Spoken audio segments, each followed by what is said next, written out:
Less than a year ago, I celebrated what I thought was the election of a sceptical and liberal Conservative administration.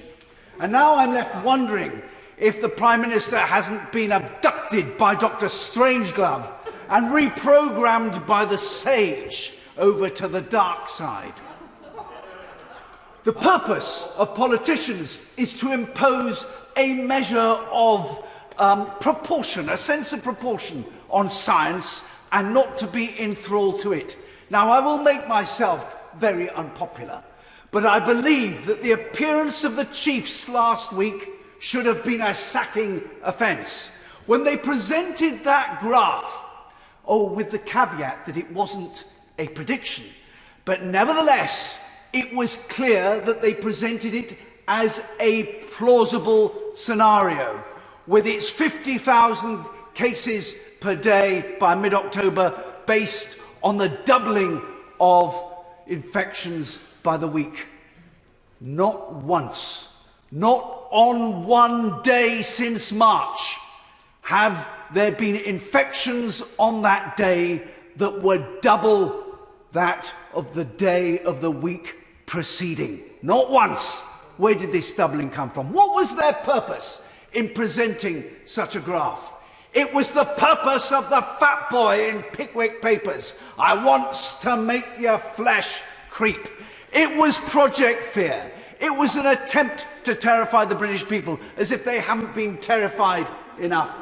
Now, I've been banging on about this since March, and every criticism I've made, I've been told that the government was relying on the best possible science.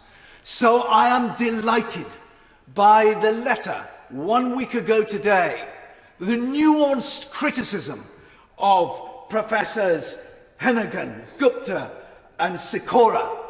And I believe that it is now the government that has to answer that criticism. I'm glad that the consensus in the scientific community is broken and the critics are speaking out. I don't underestimate for one moment the horrible nature of this disease and its post-viral syndrome. But in terms of the United Kingdom's killers, it is 24th in the league, accounting for only 1.4 of us. And as a consequence, I believe that the government's policy has been disproportionate. By decree, it has interfered in our private lives and our family lives, telling who we may meet, when we may meet them, and what we must wear when we meet them. We have the cruelty of elderly people in care homes, disoriented, being unable to see the faces of their loved ones and to receive a hug.